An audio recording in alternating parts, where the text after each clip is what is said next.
नमस्कार सगळ्या विद्यार्थ्यांचं आजच्या लेक्चरमध्ये खूप खूप स्वागत आहे. मित्रांनो, गेल्या अनेक दिवसापासून आपण यूट्यूबवर या ठिकाणी आपल्या जे लेक्चर सिरीज या ठिकाणी सुरू केलेली आहे. तर या सर्व लेक्चर्सला आपणही विद्यार्थ्यांनी खूप चांगल्या प्रकारे प्रतिसाद दर्शवलेला आहे. याबद्दल सगळ्यांचं मनापूर्वक या ठिकाणी मी अभिनंदन करतो. तर मित्रांनो, एक अत्यंत महत्त्वाचं लेक्चर आज या ठिकाणी मी तुमच्यासाठी डिलिव्हर करतो. या ठिकाणी का जो लेक्चर हा राज्यसेवा, गट ब, गट क सगळ्या सरळ सेवा, त्याचबरोबर TETच्या एक्झामसाठी अगदी कंपल्सरी येतो असा टॉपिक म्हणजे तुमचा आहे comprehension of the paragraph. Paragraph जो आहे हा प्रत्येक एक्झाममध्ये तुम्हाला येतच असतो आणि सगळ्यांना माहिती आहे की हा जो पॅराग्राफ आहे हा तुम्हाला 5 मार्क्स देऊन जाणार आहे. किती मार्क्स देऊन जाणार आहे? 5 मार्क्स. मग जर 5 मार्क्ससाठी जर पॅराग्राफ जर तुम्हाला येत असेल तर मित्रांनो, पॅराग्राफ सोडून देऊन चालणार नाही. ठीक आहे, कारण इनमिन पेपर असतो तुमचा 100 मार्काचा. 100 मार्कापैकी 5% वेटेज जर एका पॅराग्राफचं आहे. सेम मराठीमध्ये सुद्धा असतं. म्हणजे 10% वेटेज जर केवळ उतार्याचं जर असेल तर 10% सोडून देणं हे पूर्णपणे चुकीचं आहे. दुसरी गोष्ट, जर पॅराग्राफ जर तुम्ही सॉल्व करायला घेतला, जर पॅराग्राफची उत्तरं देण्यासाठी तुम्ही किमान 3-4 मिनटं वेळ जर याच्यावर स्पेंड जर केलेला असेल तर मित्रांनो, पॅराग्राफची प्रश्नांची जी उत्तरं आहे हे चुकता कामा नये. अदरवाईज काय होतं की तुमच्या 5 प्रश्नांपैकी 2 किंवा 3 प्रश्न जर बरोबर जर येत असतील आणि जर 2 प्रश्न जर चुकत असतील तर मित्रांनो, तो पॅराग्राफ सॉल्व न केलेला बरा. कारण 3 बरोबर आणि 2 चूक, त्यामुळं 3 पैकी अर्धा मार्क जाणार, मिळणार तुम्हाला 2.5 मार्क. ठीक आहे, ह्या 2.5 मार्क्ससाठी तुम्ही किमान 7 ते 8 मिनटाचा जो वेळ आहे तो एक्झाममधला तुम्ही इथं वायाला घालवलेला आहे. त्यामुळे वेळेचा आणि या ठिकाणी मार्कचा एक चांगला या ठिकाणी कुठंतरी योग जुळून आला पाहिजे, तरच तुम्हाला या सगळ्या गोष्टी उपयोग होणार आहे. म्हणजे थोडक्यात काय करायचं आहे, पहिली गोष्ट, पॅराग्राफ सोडायचा नाही, कारण मेरिटसाठी, रँकिंगसाठी याचा उपयोग खूप आहे. नंबर 2, पॅराग्राफ हा वेळेमध्येच सुटला पाहिजे, हे इम्पॉर्टंट आहे. आणि कमी वेळेमध्ये तुम्हाला सगळ्याच्या सगळ्या प्रश्नांची उत्तरं ही बरोबर देता आली पाहिजे, हे त्याच्याही पेक्षा जास्त महत्त्वाचं आहे. ठीक आहे, मग हे सगळं जर करण्यासाठी आपल्याला जो पॅराग्राफ दिला जातो एका सिस्टमॅटिकली रीड करायचं आहे. मित्रांनो, वाचन आणि अंडरस्टँडिंग हे 2 घटक पॅराग्राफच्या म्हणजे प्रश्नांची उत्तरं देण्यासाठी खूप गरजेचे असतात. जर तुम्हाला जर कोणी सांगत असेल की पॅराग्राफ न वाचन करता पॅराग्राफची उत्तरं देता येतात, हे पूर्णपणे चुकीचं आहे. जर तुम्हाला कोणी सांगत असेल 2 किंवा 3 मिनिटांमध्ये पॅराग्राफच्या प्रश्नांची उत्तरं अचूक देता येतात, हे सुद्धा 100% चुकीचं आहे. कारण पॅराग्राफ जो असतो तो त्याची साईज मॅटर करत नाही. पॅराग्राफ किती मोठा आहे आणि किती छोटा आहे याची साईज मॅटर करत नाही, परंतु पॅराग्राफचं रीडिंग करणं, पॅराग्राफचं अंडरस्टँडिंग करणं याच्यासाठी मिनिमम टाईम हा तुम्हाला द्यावा लागतो. कारण पॅराग्राफ वाचन करणं सोपं आहे, हे समजून घ्या. काय, पॅराग्राफचं वाचन करणं खूप सोपं आहे, पण पॅराग्राफचं अंडरस्टँडिंग करणं, पॅराग्राफचं म्हणजे पॅराग्राफमध्ये जी संकल्पना त्या रायटरनं व्यक्त केलेली आहे त्या संकल्पनेचं अंडरस्टँडिंग करणं याला किमान काही वेळ द्यावा लागतो. त्यामुळे मी तुम्हाला सांगेल, किमान आणि म्हणजे मिनिमम आणि मॅक्सिमम तुम्हाला 6 ते 7 किंवा 7.5 मिनटापर्यंत पॅराग्राफ हा तुम्हाला सॉल्व व्हायला पाहिजे, हे तुम्ही लक्षात ठेवा. साधारणतः 5 मिनटाच्या आतमध्ये तर काही करा, पॅराग्राफ सॉल्व होणार नाही, हे तितकंच खरं आहे. उगा जर कोणी काही माहिती देत असेल तर मित्रांनो, हे खऱ्या अर्थानं चुकीचं आहे. हे तुम्हाला मिसलीड करण्यासारखं स्टेटमेंट आहे. त्यामुळे एक मिनिमम आणि मॅक्सिमम टाईम तुम्हाला त्याला देता आला पाहिजे. मग जर तुम्हाला जर 6 ते 7.5 मिनटापर्यंत जर वेळ एका पॅराग्राफच्या 5 प्रश्नांसाठी जर द्यायचा असेल तर तुम्हाला मराठीचा पण पॅराग्राफ आहे, म्हणजे तुमच्याकडे 2 पॅराग्राफ झाले.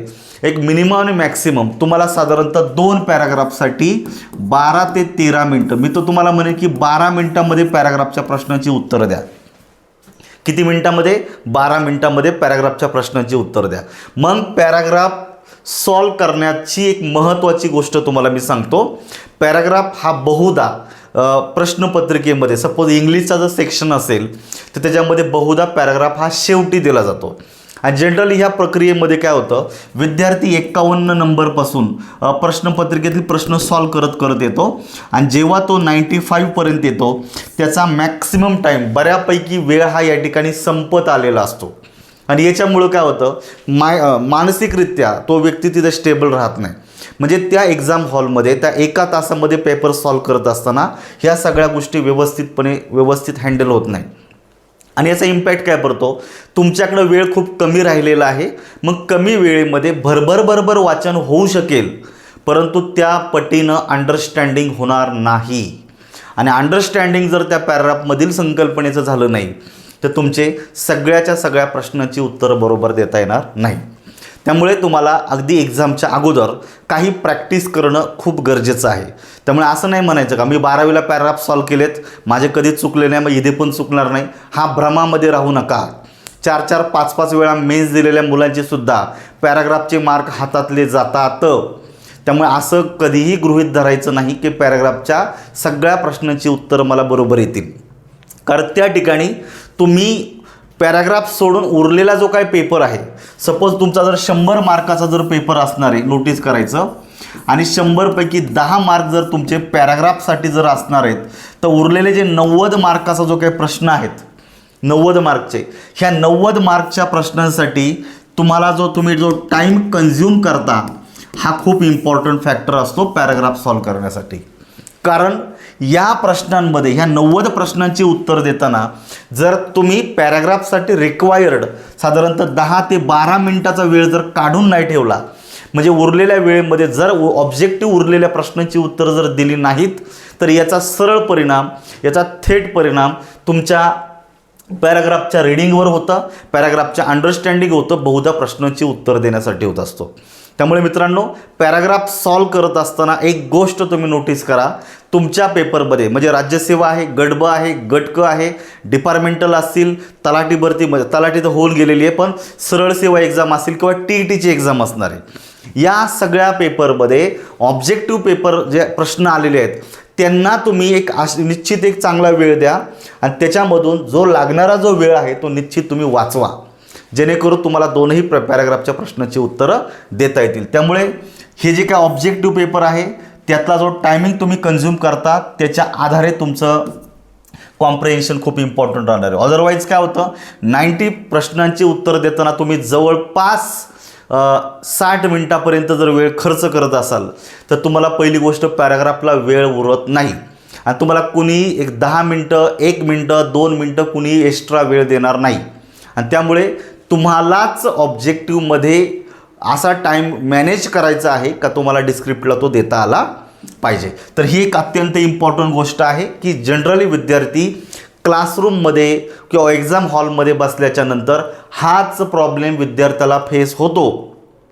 नाहीतर पेपर सोडून बाहेर आल्याच्या नंतर एक कॉमन डायलॉग आपल्याला मिळतो, अरे पेपर कसा होता, अरे पेपर तर खूप सोपा होता, पण यार पॅराग्राफला मला वेळच पुरला नाही. पेपर सोपा होता ही खूप चांगली गोष्ट आहे, पण पॅराग्राफला वेळ पुरला नाही ही वाईट गोष्ट आहे. आणि टाईम मॅनेजमेंट हे तुम्हाला कधीच शिकवलं जात नाही, नोटीस करा. आणि त्यामुळं पेपरच्या अगोदर ऑब्जेक्टिव्ह प्रश्नांसाठी किती वेळ द्यायला पाहिजे आणि जो काय पॅराग्राफ आहे त्याच्यासाठी किती वेळ राखून ठेवला पाहिजे याचं नियोजन जर चांगलं केलं तरच ऑब्जेक्टिव्हमध्ये म्हणजे ह्या पेपरमध्ये पॅराग्राफच्या प्रश्नांसाठी तुम्हाला योग्य वेळ मिळणार आहे. आणि मिळालाच पाहिजे ही लक्षात ठेवा, कारण यालाही 10 मार्क आहेत, त्यामुळे याचं वेटेजसुद्धा जास्त आहे, त्याला सोडून देता येणार नाही. वेळ द्यायला शिका, हे तुम्हाला याच्यामध्ये इम्पॉर्टंट आहे. मग आता तुम्हाला पुढे जायचं मित्रांनो, तर एक सरल्याप्रमाणे मी माझ्यासाठी 2-3 मिनटं घेतो. तर जे विद्यार्थी आता या ठिकाणी TETची एक्झाम देत आहेत त्या सगळ्यांनी न चुकता हा लेक्चर पहा, न चुकता लेक्चर ऐका. त्याचबरोबर राज्यसेवा, गट ब, गट क, डिपार्टमेंटल, सरळ सेवा, TCS असू द्या, IBPS असू द्या, कोणताही विद्यार्थी का जो स्पर्धा परीक्षा करतो जिथं इंग्लिश आहे तिथे पॅराग्राफ असणार आहे, तर हा कॉम्प्रिहेन्सिव्ह लेक्चर आहे, हा सगळ्यांसाठी उपयोगी पडणार आहे. या सगळ्यांसाठी एक येणाऱ्या काळामध्ये मुसळे सर म्हणजे मी माझ्यामार्फत आपलं एक ॲप्लिकेशन आहे MPSC इंग्लिश अकॅडमी, तर या ॲप्लिकेशनवर best of the best highest क्वालिटीचे रेकॉर्डिंग कोर्सेस या ठिकाणी मी इंग्लिशचे अवेलेबल करून देतो आहे. त्यातील काही कोर्सेस रेडी होत आलेले आहेत, काही कोर्सचं रेकॉर्डिंग हे अगदी प्रगतीपथावर आहे. येत्या काही दिवसांमध्ये ते फायनल होऊ शकतं. ठीक आहे. तर मी तुम्हाला या ठिकाणी या गोष्टी करतोय. तर जनरली येत्या काही काळामध्ये साधारणतः 15 नोव्हेंबरपर्यंत आपल्या ॲप्लिकेशनवर MPSC इंग्लिश अकॅडमी या ॲप्लिकेशनवर हे 5 कोर्सेस का जे खूपच हायेस्ट क्वालिटी आहे 2024 आणि 2025 मधल्या जेवढ्या एक्झाम्स आहेत ह्या एक्झामसाठी हे परिपूर्ण कोर्सेस आहे. जर तुम्ही हे कोर्सेसपैकी कोणताही कोर्स जॉईन केला तर तुम्हाला इंग्लिशचा प्रॉब्लेम येणार नाही. तर या ठिकाणी मी कॅटेगराईज केलेले आहे जे विद्यार्थी राज्यसेवेचीच तयारी करतात 2024च्या, तर त्यांच्यासाठी ऑब्जेक्टिव्ह प्लस डिस्क्रिप्टिव्ह असा 100 मार्काचा हा पेपरचा हा कोर्स या ठिकाणी ऑलमोस्ट रेडी होत आलेला आहे. नोटीस करा, याच्यामध्ये डिस्क्रिप्टिव्ह इंग्लिशचे 50 मार्क आणि ऑब्जेक्टिव्ह इंग्लिशचे 50 मार्क. याच्या व्यतिरिक्त ट्रान्सलेशन मराठी आहे इंग्लिशचं आहे, त्यामुळे दोन्ही ट्रान्सलेशन एकत्रित करून याच्यामध्ये तब्बल 115 मार्कचा हा कोर्स या ठिकाणी रेडी झालेला आहे. ते 115 मार्क्ससाठी तुमचा या ठिकाणी सगळं डिटेलमध्ये तुम्हाला याच्यामध्ये शिकवणी होणार आहे. याच्यापैकी इंग्लिश ग्रामर हे संपूर्ण गेलेलं आहे, म्हणजे कंप्लीट या ठिकाणी रेकॉर्डिंग दिलेलं आहे. आता मी लवकरच व्होकॅब्युलरीचे काही राहिलेले टॉपिक मी कंप्लीट करतोय. 15 नोव्हेंबरपर्यंत 2024च्या ही बॅच 100% रेडी होईल. तुम्ही जर राज्यसेवा तयारी करत असाल, मेन्सला जर जाता याचा कॉन्फिडंट असेल तर बॅच जॉईन करू शकता. त्याचबरोबर केवळ आणि केवळ राज्यसेवेचा जो डिस्क्रिप्टिव्ह इंग्लिशचा पेपर आहे तो शेवटचा अटेम्प्ट आहे. हा 2025ला तर पेपरचा पॅटर्न बदलतोय, त्यामुळे यावर्षी खास जाणीवपूर्वक आपल्या ॲप्लिकेशनवर डिस्क्रिप्टिव्ह इंग्लिशचा संपूर्ण पेपरचं या ठिकाणी रेकॉर्डिंग तुम्हाला अवेलेबल करून देतोय. याच्यामध्ये 25 एसे, 25 प्रिसाईज रायटिंग आणि 25 ट्रान्सलेशन हे सगळं तुम्हाला या ठिकाणी मी अवेलेबल करून देणार आहे. प्लस ट्रान्सलेशन मराठी आणि इंग्लिशचं असं मिळून हा जो पेपर आहे हा 65 मार्क्सचं रेकॉर्डिंग म्हणजे क्वालिटी कंटेंट तुम्हाला अवेलेबल करून देतोय. जर तुम्ही राज्यसेवेची तयारी करत असाल तर निश्चित जॉईन करू शकता. तर या कोर्समध्ये हा कोर्स ऑलरेडी इन्क्लूड आहे. जर ऑब्जेक्टिव्हची गरज नसेल तर फक्त डिस्क्रिप्टिव्ह इंग्लिशची निश्चित तुम्ही जॉईन करू शकता. जे विद्यार्थी गट ब ची तयारी करतायत, गट क ची तयारी करतात, डिपार्टमेंटल एक्झामची तयारी करतात त्यांच्यासाठी पूर्णपणे रेकॉर्डिंगचा सगळं लेटेस्ट आहे. संपूर्ण इंग्लिश ग्रामर, संपूर्ण इंग्लिश व्होकॅब्युलरी, जवळपास 5,500 PYQ सहित हा कोर्स तुम्हाला मी कंप्लीट करून दिलेला आहे. तर हा कोर्स जर गट ब ची तयारी करतात, गट क ची तर निश्चित जॉईन करू शकता. त्याचबरोबर जे जुने विद्यार्थी आहेत, जुने इन द सेन्स महाराष्ट्रामध्ये कुठेही कधीही जर बॅच केलेली असेल इंग्लिशची तर अशा विद्यार्थ्यांना इव्हन माझी बॅचसुद्धा करण्याची गरज नाही. तर तुमच्यासाठी ज्या विद्यार्थ्यांच्या बॅचेस ऑलरेडी इंग्लिशच्या झालेल्या असतील अशा विद्यार्थ्यांसाठी बेस्ट कोर्स ऑफर करतोय तो फक्त PYQ ॲनालिसिसचा. थोडे ना तिडके टॉपिक वाईज 2,500 आणि फुल लेंथ पेपर 77 असा टोटल जर केलं तर जवळपास 5,500 प्रश्नांचं विश्लेषण या ठिकाणी तुम्हाला या कोर्समध्ये दिलेलं आहे. हा कोर्स 100% रेडी झालेला आहे, तो कधीही जॉईन करू शकता. आणि ह्या सगळ्या कोर्सची व्हॅलिडिटी ही कंप्लीट 1 वर्षाची आहे, जेणेकरून 2024ची अजून कुठलीच मेन्स झालेली नाही आहे. त्याचबरोबर 2025च्या जेवढ्या काय मेन्स होतील अशा सगळ्या एक्झामसाठी वेळेत तुम्हाला या सगळ्या एक्झामसाठी तुम्हाला हा कोर्स उपयोगी पडणार आहे. त्याचबरोबर जर तुमची इंग्लिशची व्होकॅब्युलरी वीक असेल तर तब्बल 10,000पेक्षा जास्त शब्दांची तुम्हाला खूप पद्धतशीरपणे समजेल उमजेल अशा सोप्या भाषेमध्ये चित्रांच्या मदतीने जिथे आवश्यक असेल तिथे तुम्हाला हा PYQ आपला व्होकॅब्युलरीचा कोर्ससुद्धा अवेलेबल करून दिलेला आहे. यातला कोर्स आहे जशी तुमची डिमांड असेल, जशी तुमची रिक्वायरमेंट आहे तसा तुम्ही एखादा कोर्स जॉईन करू शकता, जेणेकरून 2024च्या एक्झाम्स आणि 2025च्या एक्झाममध्ये तुम्हाला कुठंतरी एखाद्या याच्यामध्ये 100% पास होता येईल. ज्यांना गरज असेल ते जॉईन करू शकता, अदरवाईज आपल्या मित्रांपर्यंत 100% शेअर करा, तुम्हाला याचा उपयोग होणार आहे. चला आता आपण आपल्या लेक्चरला सुरुवात करूया मित्रांनो. तर अंडरस्टँडिंग स्किल हा एक घटक आहे. आता मी स्वतः MA इंग्लिश झालेला आहे, नेटचे म्हणजे सेट एक्झाम क्वालिफाईड आहे आणि मी स्वतः MAच्या विद्यार्थ्यांना वाडिया कॉलेजमध्ये या ठिकाणी शिकवलेलं आहे. त्यामुळं लिटरेचर असेल, लिंग्विस्टिक असेल ह्या विषयांचं खूप सारं नॉलेज माझ्यासोबत आहे. मी खूप अनुभवी या फील्डमधून आलेलो आहोत, त्यामुळे मी तुम्हाला थोडंसं डिटेल या पद्धतीनं मी तुम्हाला सांगतो. मित्रांनो, पॅराग्राफ शिकण्याच्या अगोदर याचं थोडंसं बेसिक समजून घ्या. एक 5 ते 10 मिनिटांमध्ये थोडा वेळ द्या. 100% वेळ द्या लेक्चरला. लेक्चरमधून सोडू नका. 100% ऐका. तुम्हाला 100% सगळ्या गोष्टी व्यवस्थित उमगणार आहेत. तर अंडरस्टँडिंग स्किल, जसं तुमचं आकलन क्षमता वाढवण्यासाठी भाषा शिकत असताना याची खूप गरज असते मित्रांनो. म्हणजे तुम्ही बोलायला शिकला, तुम्ही लिहायला शिकला, तुम्ही वाचन करायला शिकला, या सगळ्या प्रक्रियेच्या नंतर शेवटचा टप्पा लँग्वेजच्या लर्निंगमधला असतो, तो म्हणजे अंडरस्टँडिंग स्किल. तर ही अगदी हायेस्ट क्वालिटी तुमच्यामध्ये बिल्टअप होत असते अंडरस्टँडिंगची. तर अंडरस्टँडिंगमध्ये बहुधा 3 टॉपिकचा समावेश होत असतो. नोटीस करा. त्यातला आहे कॉम्प्रेन्शन ऑफ द पॅसेज. एक उतारा दिला जातो, त्या उतार्याच्या आधारे म्हणजे उतारा वाचन करायचं आहे, उतार्याचं आकलन करायचं आहे म्हणजे अंडरस्टँडिंग करायचं आहे, आणि जे तुम्हाला अंडरस्टँड झालं त्याच्या आधारे प्रश्नांची उत्तरं द्यायच्यात. नोटीस करा, सगळ्या प्रश्नांची उत्तरं ॲज इट इज तुम्हाला पॅराग्राफमध्ये मिळणार नाहीत. काही प्रश्न असे असतील का लॉजिकली तुम्हाला त्या प्रश्नांची उत्तरं द्यावी लागतात. काही प्रश्न असे पण असतात, म्हणजे एखादा दुसरा प्रश्न असा पण असू शकतो का तिथे तुम्हाला त्या पॅराग्राफचं जे अंडरस्टँडिंग झालेलं आहे त्या अंडरस्टँडिंगच्या आधारे प्रश्नांची उत्तरं द्यावी लागतात. ह्या गोष्टी समजून घ्या.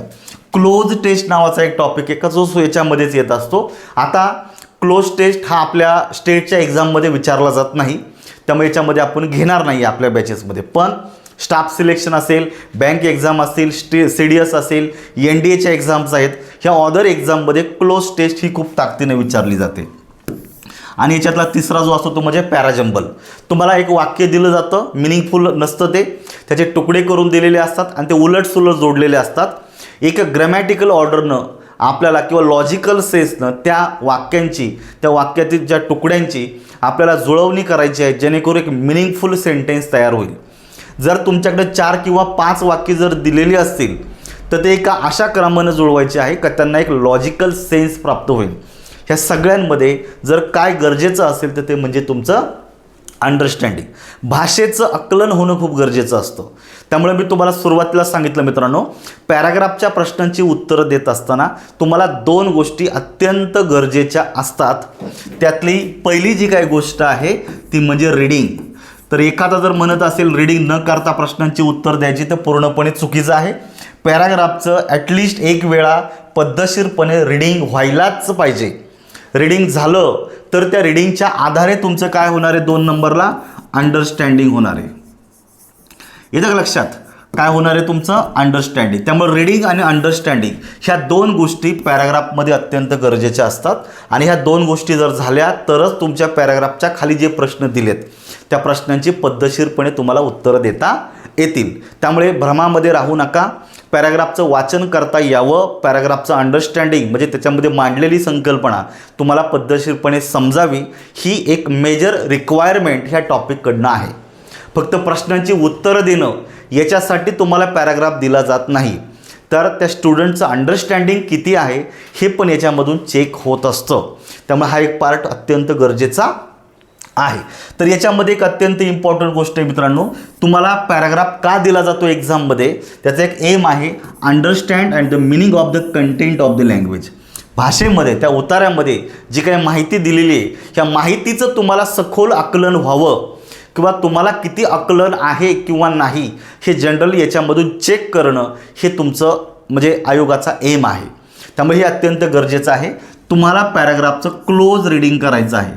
एखादा म्हणे की रीडिंग काय रे, घेतलं समोर पॅराग्राफ वाचायला सुरुवात केली, रीडिंग तर कुणाला पण येतं आहे, बरोबर आहे का? पण रीडिंग याची मेथड वेगळी आहे, समजून घ्या. जनरली जसं आपण सकाळी न्यूजपेपरचं रीडिंग करतो तसं रीडिंग या ठिकाणी नाही करायचं. क्लोज रीडिंग करायचं आहे. म्हणजेच काय, पॅराग्राफमध्ये दिलेल्या संकल्पना 1 by 1 तुम्हाला पद्धतशीरपणे वाचायच्या आहेत आणि त्या समजून घ्यायच्या आहेत. टेम्पररी का होईना तुम्हाला त्या पॅराग्राफमध्ये मांडलेल्या सगळ्या संकल्पना लक्षात ठेवायच्या आहेत. ॲटलिस्ट कुठपर्यंत, पॅराग्राफच्या प्रश्नांची उत्तरं देईपर्यंत तरी ती सगळ्या गोष्टी तुम्हाला लक्षात ठेवायच्या आहेत. जर तुमच्या लक्षात राहिलं तर तुमचं अंडरस्टँडिंग होणार आहे.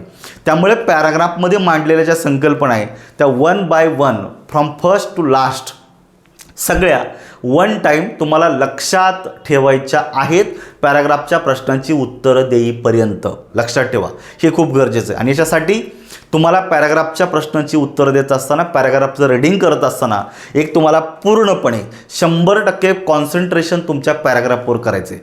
नाही तर जनरली विद्यार्थ्यांची एक थिअरी आहे, शेजारचा बेंच जरी वाजला तरी त्याच्याकडे लक्ष जातं. समोरच्या मुलाचं आजूबाजूच्या मुलांचे किती डॉट्स देऊन झालेले आहेत हे अगदी फार मान वळ करून पाहिलं जातं. याच्यामुळं काय होतं का तुमचं लक्ष, तुमचं अटेन्शन डायव्हर्ट होतं. आणि ह्या डायव्हर्जनमुळं काय होतं का तुम्ही जे रीडिंग केलेलं असतं थोडंफार ते मुद्दे तुम्ही विसरून जाता. त्यामुळे एक पहिली रिक्वायरमेंट आहे, पॅराग्राफची साईज केवढी पण असू द्या, जनरली पॅराग्राफ हा 1 स्ट्रोकमध्ये वाचला जावा.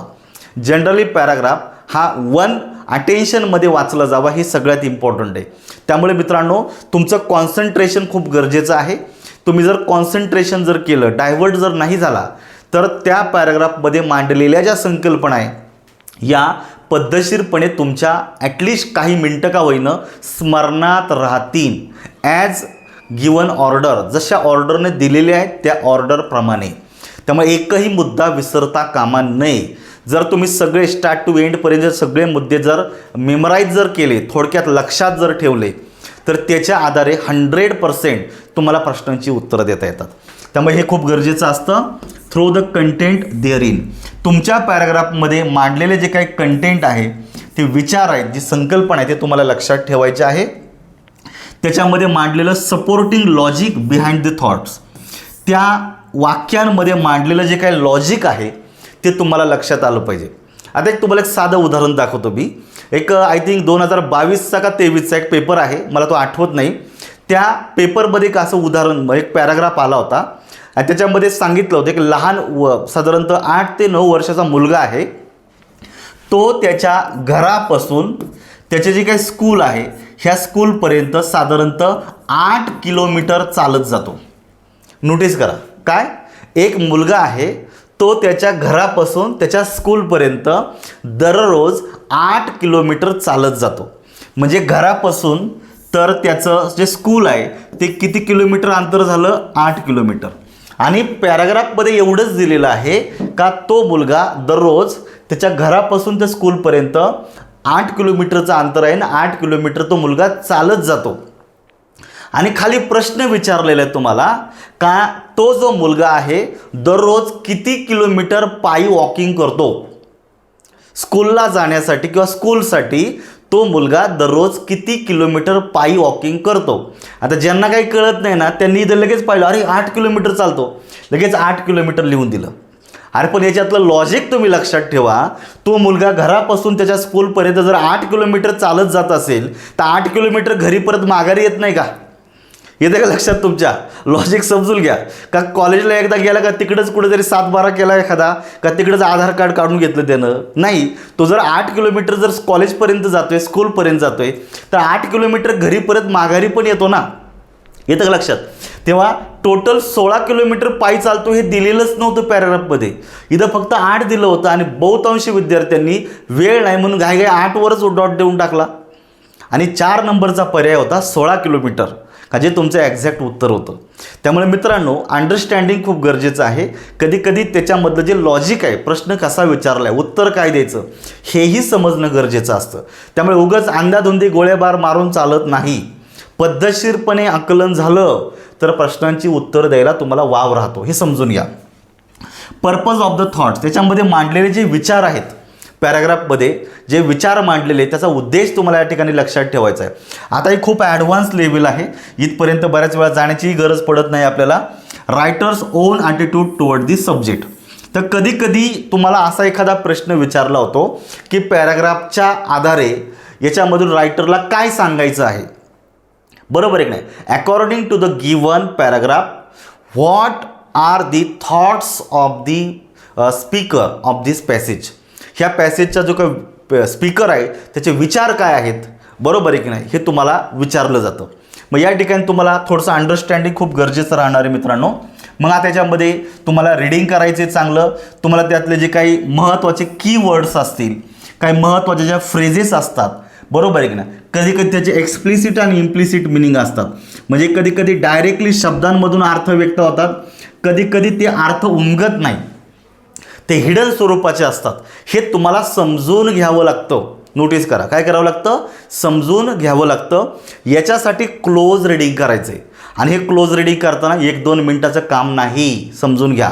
1-2 मिनटाचं काम नाही, याला किमान 5-6 मिनटं वेळ द्यावा लागतो. समजून घ्या. ठीक आहे, ठीक आहे. याच्यातले कीवर्ड्स तुम्हाला लक्षात ठेवायचे, हे खूप इम्पॉर्टंट आहे. पुढे notice the pattern of the thought development. Thought development म्हणजे रायटरनं पहिला कोणता मुद्दा मांडला, दुसरा कुठला, तिसरा कुठला, चौथा कुठला, पाचवा कुठला, ज्या क्रमानं रायटर त्या पॅराग्राफमध्ये आयडियाज मांडत आलेला आहे, त्या आयडियाज तुम्हाला लक्षात ठेवायच्यात. हे त्याच्याहीपेक्षा गरजेचं असतं. आणि ज्या पद्धतीनं, ज्या क्रमानं त्याने संकल्पना डेव्हलप करत गेलेला आहे, मांडत गेलेल्या आहे, त्या सगळ्या संकल्पना टेम्पररी विदाऊट एनी डायव्हर्जन तुम्हाला किमान काही मिनटं तुम्हाला लक्षात ठेवायचं आहे. हे खूप गरजेचं असतं. ठीक आहे. मग पुढे दिलं जातं नोटीस ऑथर्स इंटेन्शन. ते काय गरज नाही याच्यामध्ये. Read all the questions together. मी तुम्हाला माझी एक मेथड दाखवतो, ती समजून घ्या पुढे गेल्यावर. आणि keep the questions in mind while reading. ते 2 मुद्दे राहू द्या बाजूला, मी तुम्हाला पुढे गेल्यावर सांगणारच आहे. तुम्हाला सगळ्यात इम्पॉर्टंट आहे की ही माहिती. तर मी याला अत्यंत IMP म्हणतो मित्रांनो. जे लोक या ठिकाणी CSATची बॅच शिकवतात, ते हे जे काही 7 ते 8 मुद्दे आहे, ह्या 8 मुद्द्यांना 2 महिने रंगवतात. नोटीस करा, ह्या 2 महिन्याच्या CSATच्या बॅचचा जो सार आहे, तो सार तुमच्या डोळ्यासमोर आहे. याचा प्रत्येक विद्यार्थ्यांना हवं तर स्क्रीनशॉट काढून ठेवा आणि समजून घ्या की तुमच्या पॅराग्राफमध्ये जे प्रश्न विचारले जाणार आहेत, ते प्रश्न कोणत्या स्वरूपाचे असणार आहेत. त्या सगळ्या प्रश्नांचं स्वरूप या ठिकाणी मी दिलेलं आहे. तर नोटीस करा, तुम्हाला जो पॅराग्राफ दिला जाणार आहे, तो पॅराग्राफ याच्या पलीकडं जाणार नाही. सगळं काही याच्यामध्येच असणार आहे. त्यामुळे तुम्हाला ह्या गोष्टी समजून घ्यायच्या आहेत अगोदर.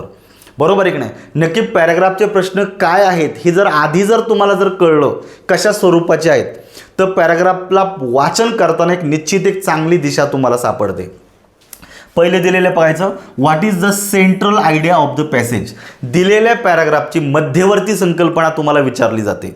म्हणजे तुम्हाला कितीही मोठा पॅराग्राफ देऊ द्या, किती छोटासा पॅराग्राफ देऊ द्या, एक्झॅक्टली तो पॅराग्राफ कोणत्या संकल्पनेवर आधारित आहे हे तुम्हाला विचारलं जातं. जसं आपल्याकडे मी तुम्हाला दुसरं एक उदाहरण सांगतो या ठिकाणी. जर एखाद्याने जर शोले पिक्चर जर पाहिला, जवळपास तब्बल 3.5 तासाचा पिक्चर येतो. शोले पिक्चर जर तुम्ही जर पाहिला आणि जर तुम्हाला जर विचारलं फक्त एकाच वाक्यामध्ये सांगायचं, what the film Sholay is about. दिलेली फिल्म म्हणजे शोले फिल्म ही नक्की कशाविषयीची आहे हे एका वाक्यात सांगा. तर तुम्ही म्हणा की हे कसं काय सांगायचं, मी तर 3.5 तास पिक्चर पाहिला. मग तुम्हाला ते एका वाक्यात सांगता आलं पाहिजे, the film Sholay is about love and revenge. That's it. म्हणजे एका वाक्यामध्ये मध्यवर्ती संकल्पना मांडली जाते. तसं तुमच्या पॅराग्राफमधली मध्यवर्ती संकल्पना तुम्हाला या ठिकाणी अंडरस्टँड करून समजून घ्यायची. का संपूर्ण पॅराग्राफ त्या संकल्पनेभोवती फिरतो हे तुम्हाला समजणं गरजेचं आहे. दुसरं दिलेलं आहे, meaning of the particular words and phrases. मित्रांनो, तुमच्या पॅराग्राफमध्ये काय 5 प्रश्न तुम्हाला विचारले जाणार आहे. ह्या 5 पैकी कधी कधी 2, कधी कधी 1 प्रश्न हा तुम्हाला शब्दार्थावर विचारला जातो. म्हणजे एखाद्या शब्दाचा सिनॉनिम शोधा, एखाद्या शब्दाचा पॅराग्राफमध्ये अँटोनिम शोधा, एखादे फ्रेझल वर्बचा मिनिंग तुम्हाला शोधावा लागतो, इडियमचा मिनिंग तुम्हाला शोधावा लागतो. तर जनरली हे तुमच्या पॅराग्राफमध्ये विचारलं जातं. हे खूप गरजेचं असतं, लक्षात ठेवायचं. त्यामुळे 1-2 प्रश्न तुमचे व्होकॅब्युलरीवर पण याच्यामध्ये असतात. And idea implied in the passage. उतार्यामध्ये दडलेली किंवा सूचित होणारा अर्थ. मित्रांनो, का शब्दांमधून डायरेक्टली जे तुम्हाला समजतं, कधी कधी त्याच्यावर एखादा प्रश्न विचारला जातो. म्हणजे रायटरनं पॅराग्राफमध्ये हे मांडलेलं आहे, रायटरनं या पॅराग्राफमध्ये हे मांडलेलं नाही, हे अगदी ॲज इट इज शब्दांच्या माध्यमातून तुम्हाला समजतं. याचा मिनिंग तुम्हाला समजतो. An idea not implied in the passage. जे उतार्यामधून सूचित होत नाही असा अर्थ विचारला जातो. म्हणजे तुम्हाला प्रश्न विचारला जातो की identify correct or incorrect statement from the following. बरोबर, base on the given passage. म्हणजे पॅराग्राफमधून या संकल्पना मांडलेल्या आहेत की नाही असं विचारलं जातं. पॅराग्राफच्या कॉन्टॅक्समध्ये हे बरोबर आहे की नाही असं विचारलं जातं. म्हणजे जे पॅराग्राफमधून रायटरला मांडायचंच नाही आहे ते तुम्हाला शोधायचं आहे. मांडायचंच आहे किंवा मांडलेलंच आहे ते तुम्हाला शोधायचं असतं. त्यामुळे एखादी आयडिया इम्प्लाइड असते, सजेस्टेड असते, एखादी सजेस्टच केलेली नसते ते शोधायचं. And application of the passage, इथे तुम्हाला खूप डोकं लावावं लागतं. तर्क लावून माहितीच्या आधारे प्रश्नांची उत्तर देणं. जनरली सीसॅट म्हणजे राज्यसेवेचा असेल किंवा तो तुमचा याचा पॅराग्राफ असेल, UPSCचा सीसॅट असेल, तर सीसॅटमध्ये जनरली याच्यावर प्रश्न विचारले जातात. तुम्हाला लॉजिक लावायचं आहे, समजून घ्या. काय लॉजिक लावायचं आहे, उत्तरा सॉल्व करताना लॉजिक लावायचं आणि लॉजिकच्या आधारे प्रश्नांची उत्तरं द्यायची. उगा येड्यासारखी बोटं फिरवत लाईन शोधत बसायचं नाही की कुठं उत्तर आहे कुठं उत्तर आहे. नो, तुम्हाला वाचलेले तुम्ही पॅराग्राफ, तुम्हाला पॅराग्राफमध्ये संकल्पना कळलेल्या आहेत. येस, आता त्याच्या आधारे लॉजिक लावा म्हणजे उत्तर निघून जाते. लॉजिकली प्रश्नांची उत्तर देणं हे तुम्हाला विचारलं जातं. हे जनरली सीसॅटच्या सारख्या पेपरमध्ये येतं. नॉर्मली आपल्या राज्यसेवेच्या ऑब्जेक्टिव्हच्या पेपरमध्ये गट ब गट क मध्ये हा प्रश्न येत नाही. बरोबर आहे. Something true of the passage, something not true of the passage, हे दोन्ही प्रश्न हे तुमच्या प्रत्येक एक्झाममध्ये विचारले जातात. म्हणजेच दिलेल्या पॅराग्राफच्या आधारे पुढील विधानांचा विचार करा. कन्सिडर द फॉलोइंग स्टेटमेंट, बरोबर आहे, with the help of the given passage. म्हणजे दिलेल्या पॅराग्राफच्या आधारे हे स्टेटमेंट बरोबर आहे, हे स्टेटमेंट बरोबर नाही असं विचारलं जातं आणि याच्यावर सर्रास प्रश्न येतात. त्यामुळे अशा प्रश्नाची उत्तर देण्यासाठी तुम्हाला पॅराग्राफचं क्लोज रीडिंग करावं लागेल. क्लोज रीडिंग जर केलं तरच ह्या गोष्टी शक्य आहेत हे पण लक्षात ठेवा, अदरवाईज नाही. आणि सगळ्यात इम्पॉर्टंट 8 नंबरचा शेवटचा प्रश्न येऊ शकतो, तो म्हणजे a title for the given passage. दिलेल्या उतार्यास एक ॲप्रोप्रिएट टायटल द्यायचं असतं. मग एखाद्या म्हणेल की सर टायटल कुठं शोधायचं, तर जनरली बघा, एक माझं ऑब्झर्वेशन मी तुम्हाला सांगतो का जे 100% खरं आहे. कोणताही रायटर ज्यावेळेस काहीतरी लिहायला सुरुवात करतो त्यावेळेस सुरुवातीला एकतर इंट्रोडक्शन देतो किंवा जे लिहून झालेलं आहे सगळ्यात शेवटी त्याला कंक्लुजन तरी करतो. सुरुवातीला एकतर इंट्रोडक्शन किंवा शेवटी कंक्लुजन. तर तुमच्या पॅराग्राफमध्ये आयदर इंट्रोडक्शन असेल ऑर कंक्लुजन तरी असेल, व्हॉट एव्हर. कारण पॅराग्राफची साईज छोटी आहे त्यामुळे सगळंच असेल अशातला भाग नाही, पण ॲटलिस्ट त्या रायटरनं, त्या व्यक्तीनं त्या पॅराग्राफ लिहिताना काहीतरी इंट्रोड्यूस केलेलं आहे. त्यामुळे इंट्रोडक्शनमध्ये कुठंतरी म्हणजे पहिल्या 2-3 लाईनमध्ये तुम्हाला पॅराग्राफच्या टायटलविषयी आयडिया भेटू शकते, ही एक पॉसिबिलिटी. किंवा जर तुमच्या पॅराग्राफमध्ये इंट्रोडक्शन दिलेली नसेल तर ॲटलिस्ट त्या रायटरनं शेवटी कंक्लुजन तरी केलेलं असेल. संपूर्ण माहितीचा सार त्यानं त्या शेवटच्या 2-3 लाईनमध्ये कंक्लुजनमध्ये दिलेलं आहे. त्या कंक्लुजनमध्ये तरी तुम्हाला पॅराग्राफची माहिती भेटेल, टायटलची माहिती भेटेल. त्यामुळे पॅराग्राफचा जो मधला जो पार्ट आहे त्याच्यामध्ये फक्त डिस्क्रिप्शन आहे, एक्झाम्पल्स आहेत, बरोबर आहे की नाही, जे तुमचे एक्सपान्शन ऑफ युअर आयडियाज आहेत. त्यामुळे याच्यामध्ये पॅराग्राफचं टायटल मिळणार आहे, बिगिनिंग ऑर एंड, बरोबर आहे. इथंच तुम्हाला टायटल शोधायचं असतं, हे लक्षात ठेवा. तर हे जनरली कुठं ना कुठं तुम्हाला पॅराग्राफमध्ये सापडतं, हे तितकंच गरजेचं आहे. तर अशा 8 प्रश्नांची उत्तरं किंवा याच्यातल्या कुठल्याही प्रश्नांची उत्तरं तुमच्या पॅराग्राफमध्ये असू शकतात. त्यामुळे इथं 8 वेगवेगळे पॅटर्न आहेत. या पद्धतीनं आयोग प्रश्न विचारतं आणि एवढ्याच पद्धती तुम्ही डोळ्यासमोर ठेवा. त्यामुळे याचा स्क्रीनशॉट काढून घ्या जेणेकरून तुम्हाला या ठिकाणी याचा बेनिफिट होऊन जाईल. तर तुम्हाला याचं नोट मेकिंग करायचं आहे. आता नोट मेकिंग ही खूप छान ॲक्टिव्हिटी आहे, पण आपल्याला लिहित बसायचं नाही आहे कारण आपल्याकडे लिहायला वेळ नाही आहे. तर तुम्ही पॅराग्राफचं रीडिंग करत असताना मित्रांनो टेम्पररी तुम्हाला काय करायचं आहे, पॅराग्राफचं अंडरस्टँडिंग करायचं आहे. पॅराग्राफमध्ये ज्या मांडलेल्या ज्या संकल्पना आहेत 1 by 1 तुम्हाला त्या लक्षात ठेवायच्यात. कुठं टेम्पररी. त्यामुळे डायव्हर्जन न होता अगदी व्यवस्थित पद्धतशीरपणे मांडलेले सगळे मुद्दे 1 by 1 तुम्हाला लक्षात ठेवायचे आहेत. एखादी संकल्पना महत्त्वाची नसेल तर सोडून द्या, पण जे महत्त्वाचं आहे त्या सगळ्या आयडियाज तुम्हाला टेम्पररी लक्षात ठेवायच्यात. यालाच आपण नोट मेकिंग म्हणायचं. आता आपण नोट मेकिंग लिहित असतो पण इथं लिहायचं नाही आहे, फक्त लक्षात ठेवायचं आहे. नंतर तुम्हाला की पॉईंट लक्षात ठेवायचं आहे का तुमच्या पॅराग्राफमध्ये या महत्त्वाच्या संकल्पना आहेत. बरोबर आहे. Concentrate on the paragraph. तुम्हाला रीडिंग खूप चांगल्या पद्धतीनं करायचं आहे, काळजीपूर्वकपणे वाचायचं आहे आणि काही कीप द आयडियाज थॉट्स, जे विचार त्याच्यामध्ये मांडलेले हे टेम्पररी तुम्हाला लक्षात ठेवून प्रश्नांची उत्तरं द्यायची आहे. तर हे देत असताना इथं तुम्हाला त्यातलं जे लॉजिक आहे वाक्यांमधलं तेही तुम्हाला समजणं खूप गरजेचं असतं. आता मी या ठिकाणी तुम्हाला एक आयोगाचा पॅराग्राफ का जो लेटेस्ट पेपरमध्ये आलेला आहे तो या ठिकाणी मी तुम्हाला सॉल्व करून दाखवणार आहे. काय आयोगाचा पॅराग्राफ. कारण तुम्ही म्हणा की सर तुम्ही तर नुसती माहिती दिली, एखादं उदाहरण पण द्या. चला मी तुमच्यासाठी उदाहरण दाखवतो. पॅराग्राफचं वाचन कसं करायचं याचं उदाहरण मी तुम्हाला दाखवतो. आता बघा, मी तुम्हाला शिकवतोय, काय मी तुम्हाला शिकवतोय, त्यामुळे विश्लेषण सांगायला थोडासा उशीर होईल. पण जर तुम्ही रीडर म्हणून जर वाचायला जर घेतलं तर मित्रांनो तुम्हाला अंडरस्टँड करायला वेळ लागता कामा नये, हे समजून घ्या. ठीक आहे, वेळ लागता कामा नये. त्यामुळे पॅराग्राफचं अंडरस्टँडिंग चांगलं होणं गरजेचं आहे, हे त्याच्यामध्ये इम्पॉर्टंट आहे. आणि हा आयोगाचा पेपर आहे. तर मित्रांनो पुढे जाण्याच्या अगोदर जे विद्यार्थी हा लेक्चर आपला पहिल्यांदाच ऐकत असतील त्यांनी न चुकता आपल्या चॅनलला, यूट्यूबचा चॅनल आहे English grammar bye Musale sir, खाली डिस्क्रिप्शन बघा, आपल्या चॅनलला सबस्क्राईब 100% करायचं आहे. बरोबर आहे की नाही? अरे हे सगळे मी तुमच्यासाठी करतो आहे, तर ॲटलिस्ट सबस्क्राईब करा. माझे सबस्क्रिप्शन वाढतील आणि मलाही थोडीशी असे लेक्चर बनवायला ऊर्जा भेटेल.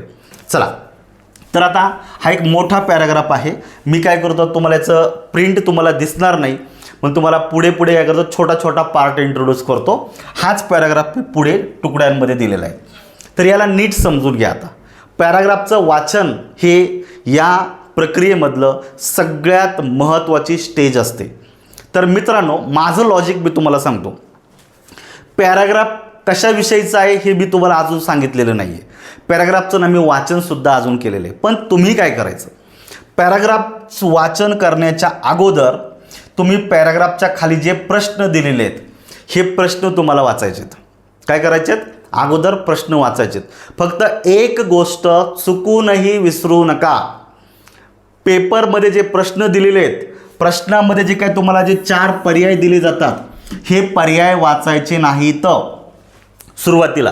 मग तुम्ही म्हणा की सर नंतर नाही वाचायचे का, तर नंतर वाचायचे. पण पॅराग्राफच्या रीडिंगच्या अगोदर तुम्हाला फक्त काय करायचं आहे, ती जी काही प्रश्नाची जी काही सेंट्रल लाईन आहे तेवढी लाईन वाचून घ्यायची. एक आयडिया तुम्हाला येऊन जाते की त्यातला कीवर्ड कोणकोणता आहे. कीवर्ड शोधण्यासाठी फक्त काय, कीवर्ड्स शोधण्यासाठी तुम्हाला फक्त ती सेंट्रल लाईन वाचायची आहे. 4 पर्याय वाचायचे नाहीत. याचं कारण असं आहे, जर तुम्ही 4 पर्याय जर आत्ताच वाचले तर तुम्हाला माहिती एकच बरोबर पर्याय, बाकीचे चुकीचे. चुकीची माहिती शोधायची नाही आपल्याला. त्यामुळे पर्याय वाचूच नका, काही फरक पडत नाही. आपल्याला कीवर्ड शोधायचे. त्याचा उद्देश असा आहे मित्रांनो, प्रश्न कधीच बोगस लाईनवर विचारला जात नाही. आयोगामध्ये किंवा प्रश्नपत्रिकेमध्ये पॅराग्राफ सेट करत असताना, तो पॅराग्राफच्या खाली प्रश्न बनवत असताना पॅराग्राफमधल्या ज्या महत्त्वाच्या संकल्पना आहे त्या महत्त्वाच्या संकल्पनांवर प्रश्न बनवला जातो. त्यामुळे त्या प्रश्नातला जो काय कीवर्ड असणार आहे तो तुमच्या पॅराग्राफमधला सगळ्यात महत्त्वाचा कीवर्ड असणार आहे. त्यामुळे कीवर्ड शोधायचं आहे आपल्याला. बघा, computer can make sold artifact more dot dot. आता तुमच्या पॅराग्राफमध्ये कॉम्प्युटरचा उल्लेख आहे, म्हणजे कुठेतरी कॉम्प्युटरविषयी पण माहिती असू शकते. सॉल्ड आर्टिफॅक्ट, आर्टिफॅक्ट म्हणजे काहीतरी वस्तू, विक्रीस दिलेल्या वस्तू, विकलेल्या वस्तू. नोटीस करा, काय विकलेल्या वस्तू आणि कॉम्प्युटर. इथं कुठंतरी तुमच्या पॅराग्राफमध्ये विक्री झालेल्या किंवा विक्री ठेवलेल्या वस्तूंविषयी काहीतरी दिलेलं आहे, हे तुम्हाला कळ. मी पॅराग्राफच्या खाली जे प्रश्न आहेत त्याच्या खाली जे पर्याय वाचलेले नाहीत, फक्त मला हे 2 कीवर्ड सापडले, कम्प्युटर आणि सोल्ड आर्टिफॅक्ट. पुढचं वाचलेलं आहे, what is the solution to the issue of lack of funds for archaeology.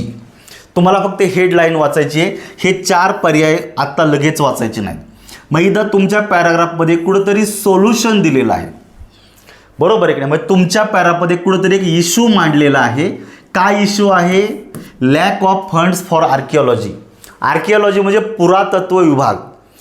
पुरातत्व विभागाला पुरेसा निधी मिळत नाही आहे. नोटीस करा, काय पुरातत्व विभागाला पुरेसा निधी मिळत नाही आहे, हा इश्यू आहे. आणि ह्या इश्यूवर काय सोल्युशन आहे हे तुम्हाला पॅराग्राफमध्ये दिलेलं आहे. भेटला कीवर्ड, म्हणजे दिलेला पॅराग्राफ कुठंतरी पुरातत्व विभागाविषयी आहे हे कळलं. दिलेल्या पॅराग्राफमध्ये पुरातत्व विभागामध्ये जे काही निधीची कमतरता आहे आणि त्याच्यावरचं जे सोल्युशन आहे ते दिलेलं आहे पॅराग्राफमध्ये, हे सुद्धा तुम्हाला कळलेलं आहे. म्हणजे पहा किती आयडिया तुम्हाला वेल इन ॲडव्हान्स मिळून जातात, हे गरजेचं असतं. मी बाकीचे पर्याय वाचले नाही, कारण आपल्याला पॅराग्राफ वाचल्याच्या नंतर उत्तर द्यायचं आहे. काय नंतर उत्तर द्यायचं आहे, त्यामुळे आधी नका वाचू. पुढचा प्रश्न आहे, which of the following statements is किंवा are true in the context of the passage. इथे तुम्हाला विचारले दिलेल्या पॅराग्राफच्या आधारे कोणतं स्टेटमेंट खरं आहे आणि कोणतं स्टेटमेंट खोटं आहे हे विचारलेले. इथे फक्त खरं विचारलेले, म्हणजेच तुम्हाला पॅराग्राफमध्ये मांडलेल्या ज्या काही फॅक्ट्स आहेत, ज्या संकल्पना आहेत, त्या पद्धतशीरपणे लक्षात ठेवायच्या आहेत. उगा नुसती बोटं फिरून उपयोग नाही, लाईनवर बोटे फिरून उपयोग नाही. तुम्हाला संकल्पना टेम्पररी लक्षात ठेवायच्या आहेत. म्हणजे त्याच्या आधारे तुमच्या लक्षात येतं, अरे ही संकल्पना पॅराग्राफमध्ये मांडलेली आहे की ही संकल्पना पॅराग्राफमध्ये मांडलेलीच नाही आहे, हे तुमच्या लक्षात राहतं. म्हणजे प्रश्नाचा पॅटर्न तुमच्या लक्षात आलेला आहे. हे वाचायचं नाही, खाली नोटीस करा. आणि पुढे दिलेलं आहे, व्हॉट आर द ॲडव्हान्टेजेस, म्हणजे फायदे. काय ॲडव्हान्टेजेसमध्ये फायदे ऑफ स्केलिंग एक्स्कावेटेड आर्टिफॅक्ट. एक्स्कावेट याला आपण मराठीमध्ये म्हणतो मित्रांनो उत्खनन. काय म्हणतो त्याला आपण? उत्खनन. कारण जे आर्किओलॉजी पुरातत्व विभागाचे लोक आहे यांना उत्खनन करावं लागतं, बरोबर आहे की नाही? कारण पुरातत्व विभागाला ज्या काय जुन्या काळातील ज्या वस्तू असतील सगळ्या गोष्टी हे काय असं वरवर सापडणार नाही.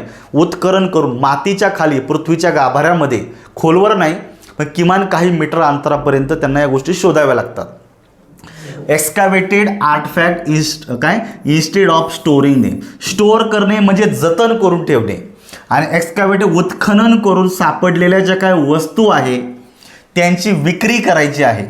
काय विक्री करायची आहे आणि विक्री करून त्याचा काय फायदा होणार आहे?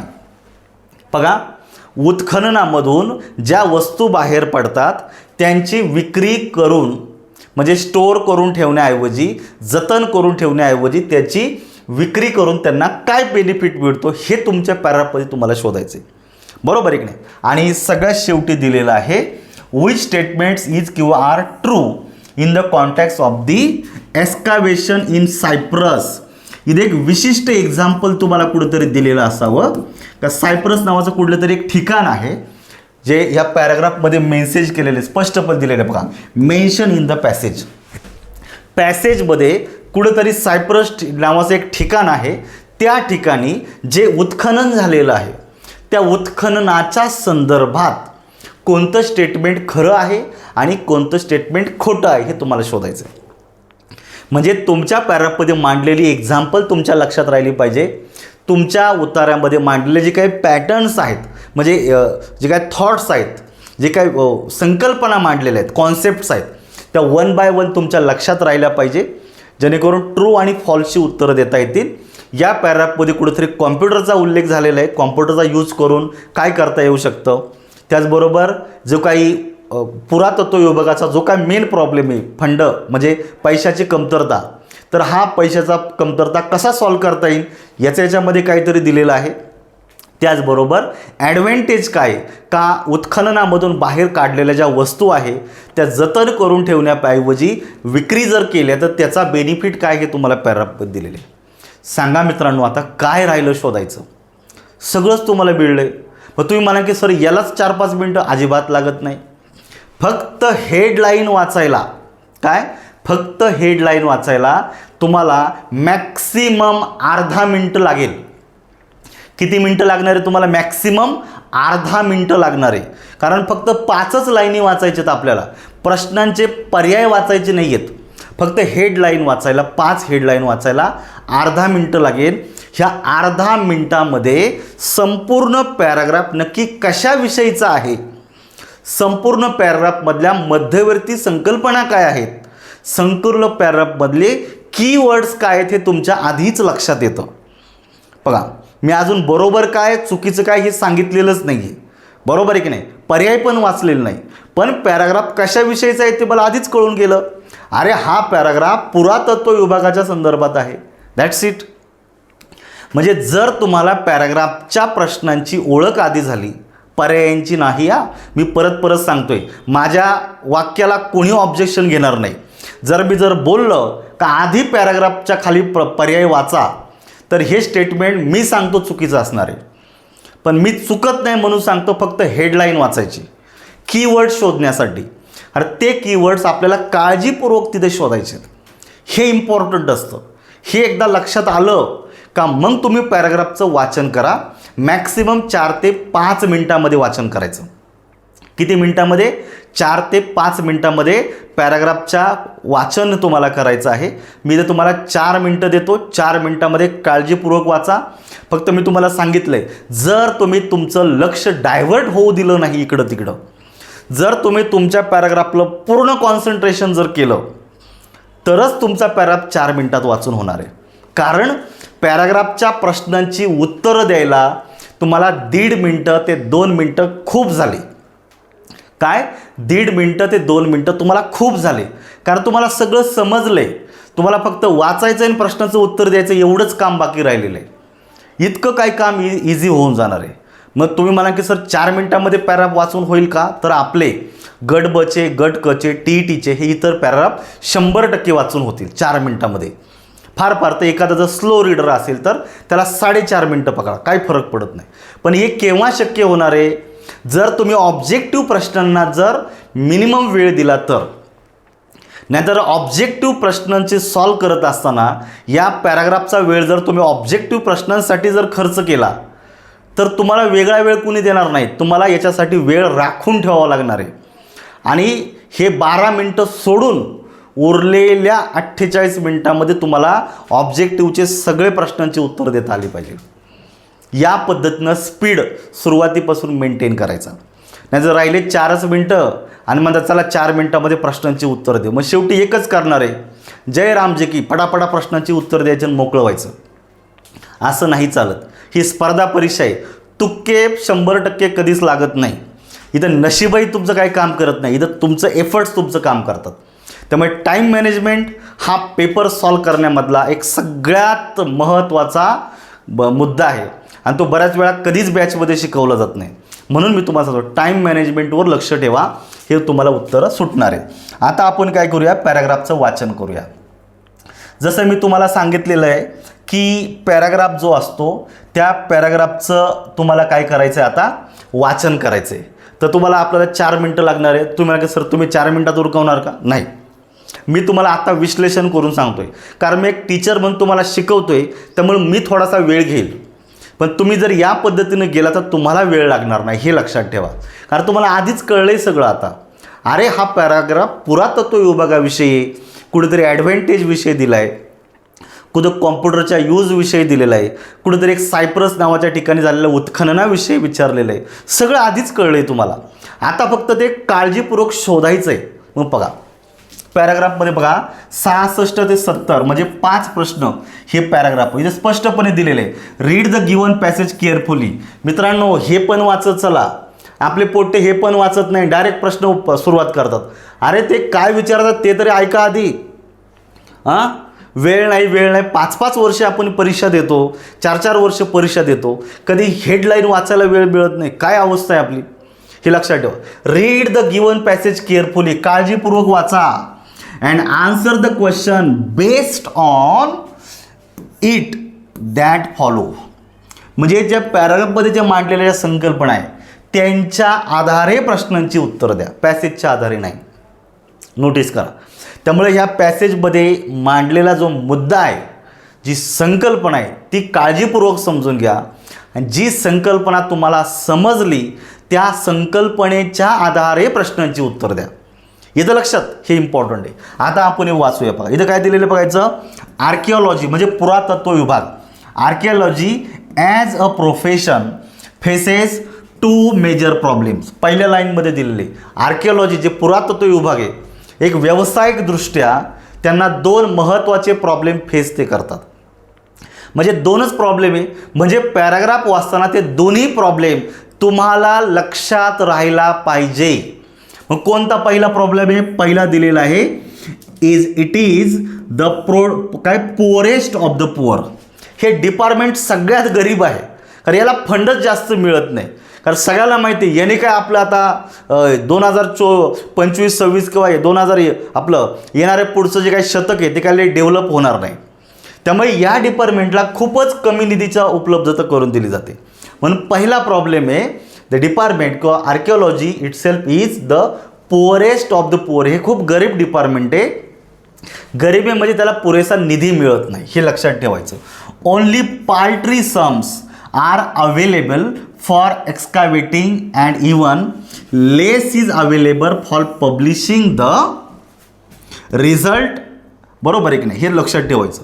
म्हणजे जे सम म्हणजे थोडक्यात अमाऊंट नाही, तर उत्खनन केल्याच्या नंतर ज्या वस्तू ज्या गोष्टी त्यांना उत्खननामधून बाहेर भेटतात ह्या 100% सुस्थितीमध्ये भेटत नाही, ॲज इट इज भेटत नाही.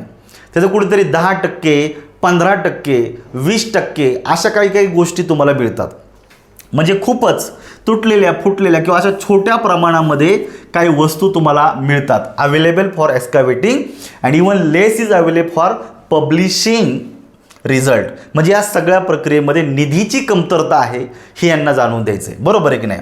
And preserving the sites once एक्सकावेटेड.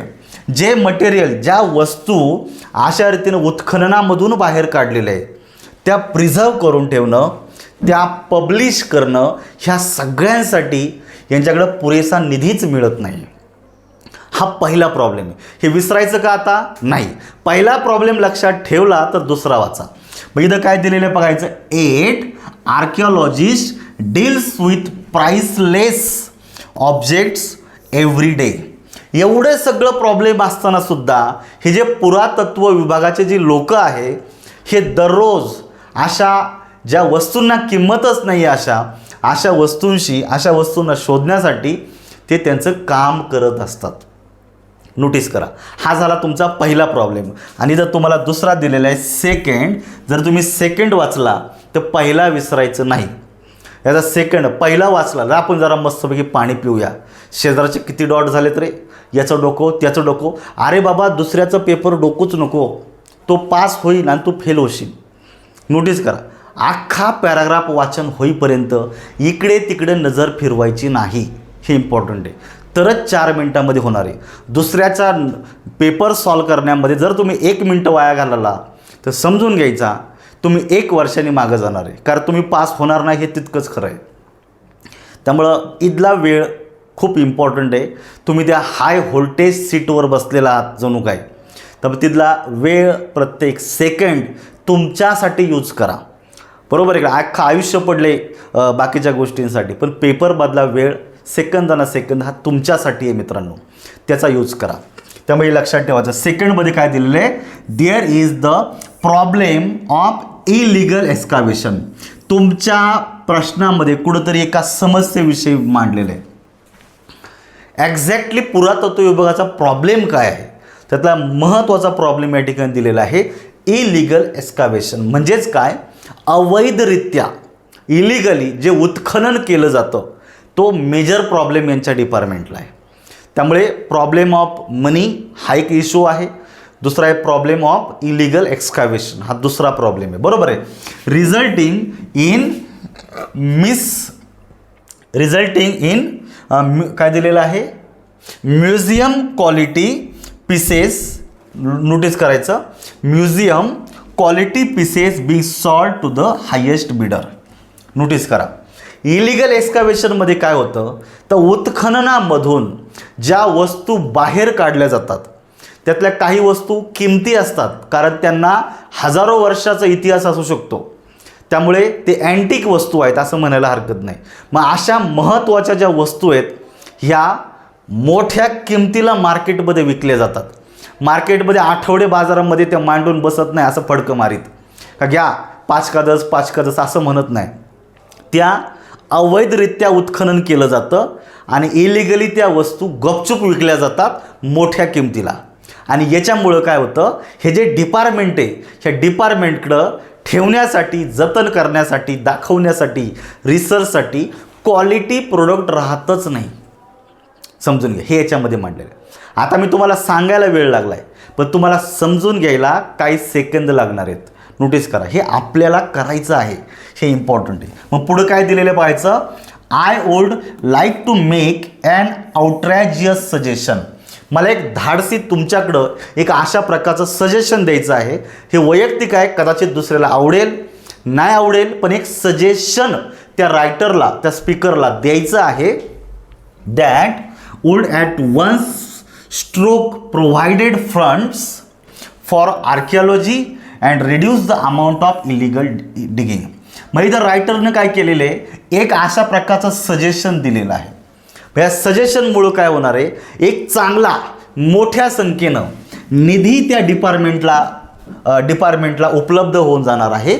आणि दुसरी गोष्ट, ही जी काय इलिगल डिगिंग आहे, डिगिंग म्हणजे खोदकाम, हे डिगिंगला सुद्धा आळा भेटणार आहे. म्हणजे बघा, पहिल्या पॅराग्राफमध्ये काय दिलं, आर्किओलॉजी डिपार्टमेंटचे 2 मेजर प्रॉब्लेम सांगितलेले, बरोबर इकडे. आणि पुढच्या पॅराग्राफमध्ये पहिल्या 2 लाईनमध्ये रायटर म्हणतो, मी तुम्हाला एक असं सजेशन देतो का त्याच्यामुळं एक चांगला फंड या डिपार्टमेंटला उपलब्ध होऊन जाईल आणि हे जे काही इलिगल डिगिंग आहे याच्यावर सुद्धा आळा बसेल. मग आता प्रश्न पडतो, याने कोणतं सजेशन दिलं आहे, कोणतं सोल्युशन दिलं आहे. अरे तुमच्या पेपरमध्ये म्हणजे पॅराग्राफच्या खाली जो प्रश्न आला आहे तिथं सुद्धा कुठंतरी सोल्युशनच विचारलेलं आहे. म्हणजे आठवलं का, इथं तुम्हाला सजेशन विचारले, मी कुठेतरी सोल्युशन दिलेलं आहे. बघा, I would propose that scientific archaeological expedition and government authorities sell म्हणजे काय करायचं, विक्री करायचं. आपल्या प्रश्नामध्ये कुठेतरी सॉल्ड आर्टिफॅक्ट नावाचा शब्द आला होता, विक्रील्या वस्तू. म्हणजे कुठेतरी दिलेलं sell excavated artifacts on the open market. सगळ्यात इम्पॉर्टंट म्हणजे हा व्यक्ती काय सांगतो आहे का, उत्खननामधून बाहेर काढलेल्या ज्या काही वस्तू आहे त्या अगदी ओपन मार्केटमध्ये, इथं दिलेलं बघा, ओपन मार्केटमध्ये काय करायच्या, त्या विक्री करून टाकायच्या त्या वस्तूंची. म्हणजे कुणाच्या मदतीनं, 2 जणांच्या मदतीने दिलेलं आहे. दॅट सायंटिफिक आर्किओलॉजिकल एक्सपेडिशन म्हणजे ज्या रिसर्चसाठी महत्त्वाच्या वस्तू उत्खननामधून बाहेर निघलेल्या आहेत त्या वस्तू, बरोबर आहे, गव्हर्नमेंट ऑथॉरिटीच्या आधारे, सरकारी जे काही अधिकारी असतील सरकारी मान्यतेच्या आधारे आणि या रिसर्चच्या वस्तूंच्या किंवा डिपार्टमेंटच्या आधारे त्या वस्तूंना ओपन मार्केटमध्ये विकून टाकायच्या. हे सोल्युशन तो रायटर देतो आहे. विकून टाकल्यावर काय होणार आहे, पुढे एक इम्पॉर्टंट दिलेलं आहे बघायचा. Such sales would provide substantial funds for excavation. आणि अशा जर वस्तूंच्या जर विक्री जर केली तर काय होणार आहे, एक पुरेशा प्रमाणामध्ये निधी उत्खननासाठी त्याच्यातून जनरेट होणार आहे. निश्चितच त्या वस्तू जर गव्हर्नमेंटच्या ऑथॉरिटीनं जर विकल्या तर ओपन मार्केटमध्ये विकायच्यात, तिथं पर्सेंटेज ठरवून नाही विकायच्यात का मी विकतो मला 20% दे, असं दलाली बिलाली नाही करायची. ओपन मार्केटमध्ये विकायचा, जो सगळ्यात जास्त बोली लावेल त्याला विकून टाकायचा. त्याचं रेकॉर्ड मेंटेन करायचं आणि त्यातून जो मोठ्या प्रमाणामध्ये निधी उपलब्ध होणार आहे त्या निधी जनरली आर्किओलॉजी डिपार्टमेंटला यूज करता येईल, फ्युचर यूज. म्हणजे substantial fund for excavation and preservation. Preserve करणे म्हणजे जतन करून ठेवणे. Preservation of archaeological sites and the publication of results. तर ह्या वस्तूंच्या रिसर्च करून जे काही आपण काय जे काही फलित मिळतं, रिझल्ट मिळतो, जे काही त्यातून कंक्लुजन मिळतं त्या रिसर्चमधून, ते रिसर्चमधलं जे कंक्लुजन आहे ह्या आर्किओलॉजिकल साईट्समध्ये जतन करून ठेवता येतं आणि ते पब्लिशसुद्धा करता येतं. हे रिझल्ट पब्लिश करता येतात का या वस्तू आहेत त्या अशा सापडल्या, ह्या वस्तूंवर खूप सायंटिफिक रिसर्च केलेला आहे आणि या रिसर्चचा हा आउटपुट निघलेला आहे. हा आम्ही आमच्या आर्किओलॉजिकल साईट्सवर काय करतो आहे, पब्लिश करत आहोत. याच्यासाठी निधी लागणार आहे, तो तुम्हाला अवेलेबल होणार आहे, बरोबर आहे ना. ॲट द सेम टाईम काय होणार आहे, दे वुड ब्रेक. आणि ह्या सगळ्या गोष्टीमुळे काय ब्रेक होणार आहे, illegal excavators grip on the market. हे जे काही इलिगली अवैधरित्या जे काही उत्खनन होतं, हे उत्खनन करण्याची चेन आहे, जी साखळी आहे लोकांची, ती हळूहळू ब्रेक होणार आहे आणि कुठंतरी याच्यामध्ये अगदी ट्रान्सपरन्सी निर्माण होणार आहे. Thereby decreasing the inducement to engaged in illegal activity.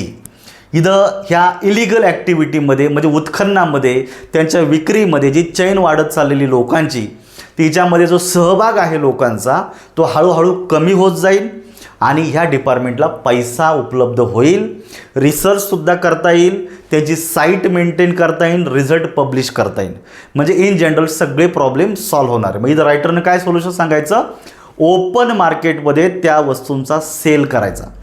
मग आता सेल झाल्याच्या नंतर पुढे काय हे दिलेलं आहे. यू माइट ऑब्जेक्ट, निश्चितच प्रश्न पडेल का एकदा वस्तू विक्रीला गेलेली वस्तू तो व्यक्ती तर घेऊन जाणार, मग डिपार्टमेंटकडे काय राहतंय, फतऱ्या, बरोबर आहे. डिपार्टमेंटकडे काय राहतंय, इथं उत्तर दिलेलं आहे. You might object that professionals excavate to acquire knowledge not money. मग आपण कदाचित ऑब्जेक्ट घेऊ शकतो का जे प्रोफेशनल आहे, जे त्या विषयातले जे तज्ज्ञ आहे, त्यांनी उत्खनन करावं. कशासाठी करावं, टू ॲक्वायर नॉलेज, नॉलेज मिळण्यासाठी त्या डिपार्टमेंटचं किंवा त्या काळाचं, त्या काळातील वस्तूंचं, संस्कृतीचं वगैरे नॉलेज मिळण्यासाठी उत्खनन करावं, पैशासाठी उत्खनन करू नये. नोटीस करा, हे आपण बोलू शकतो. पण पुढे काय दिलेलं आहे, moreover ancient artefacts are part of our global cultural heritage. हे एक जागतिक वारसा आहे, जागतिक सांस्कृतिक वारशाचा तो एक भाग आहे. which should be available for all to appreciate, not sold to the highest bidder. म्हणजे या उत्खननामधून मिळणाऱ्या ज्या वस्तू आहे, ह्या वस्तूंना जागतिक सांस्कृतिक वारसा आहे आणि ह्या सर्व लोकांना, सर्व समुदायाला ॲप्रिसिएट करण्यासाठी उपलब्ध असायला पाहिजे, ना एका विशिष्ट व्यक्तीला विक्रीसाठी. जर मी एक्स नावाच्या व्यक्तीकडनं जर एखादी जुन्या काळातली वस्तू जर घेतली, तर निश्चित मी माझ्या यूजसाठी, माझ्या घरामध्ये शोभेसाठी ठेवणार का, बाहेरच्या म्हणा या या आणि बघा, काय गरज नाही, मी पैसे मोजले तर मी वापरणार. पण इथे हे सांगतात की हा याला जागतिक वारसा आहे, हे कुणी एका व्यक्तीची प्रॉपर्टी नाही आहे, त्यामुळे ते सगळ्यांसाठी वापरता आली पाहिजे, सगळ्यांना ॲप्रिसिएट करता आले पाहिजे. I agree. Sell nothing that has unique artistic merit and scientific value. पण हा रायटर काय म्हणतो आहे, ज्या वस्तूंना युनिक आर्टिस्टिक व्हॅल्यू आहे, म्हणजे खूपच प्राचीन, खूपच मौल्यवान, खूपच महत्त्वाच्या ज्या वस्तू आहेत, त्यांची विक्री करायची नाही, हे त्यांनी सांगितलेलं आहे. आणि ज्याला सायंटिफिक व्हॅल्यू आहे, की ज्याचं रिसर्च करून खूप काही गोष्टींचा उलगडा होऊ शकतो, अशा वस्तूंची थेट विक्री करायची नाही. But you might reply everything that comes out of the ground has scientific value. भाई कदाचित आपण असं म्हणू शकतो, जमिनीच्या उत्खननामधून जे निघेल त्या प्रत्येक वस्तूला सायंटिफिक व्हॅल्यू असतो. Here we part company. नोटीस करायचं, theoretically you may be correct in the claiming that every artifact has potential scientific value. Practically you are wrong. रायटरनं सांगितलेलं आहे का जमिनीमधून निघणाऱ्या प्रत्येक वस्तूला सायंटिफिक व्हॅल्यू असतो, खूप मौल्यवान असते असं आपल्याला वाटतं, कारण ती जुन्या काळातली आहे, प्राचीन काळातली असते, त्यामुळे आपल्याला असं वाटू शकतं. पण रायटर काय म्हणतो आहे का तुमचं जे स्टेटमेंट आहे प्रॅक्टिकली रॉंग आहे. नोटीस करा, निश्चित हा रायटर हा कुठेतरी या डिपार्टमेंटविषयी त्याला पुरेसं नॉलेज आहे. आयरा गैरा नथू खैरा व्यक्ती कुणी उठला आणि पेन घेऊन लगेच आर्किओलॉजीवर लिहायला सुरुवात केली, इतकं सोपं नाही.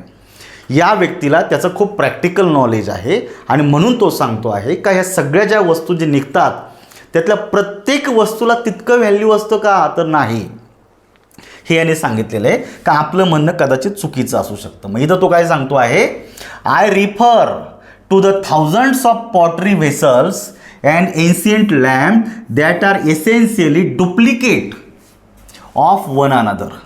नोटीस करा, म्हणजे कुठंतरी एखाद्या उत्खननामधून एकसारख्या हजारो वस्तू निघतात का ज्या एकमेकाच्या डुप्लिकेट आहे. डुप्लिकेट म्हणजेच काय, कॉपी, का एक वस्तू दुसऱ्या वस्तू सारखीच आहे, तिसरी वस्तू पहिल्या दोन सारख्याच आहे, पुढच्या वस्तू ह्या अगोदरच्या वस्तूंसारख्या आहे. एकसारख्या भरपूर वस्तू तिथं तुम्हाला जर मिळत असतील तर प्रत्येकाला सायंटिफिक व्हॅल्यू आहे असं नाही.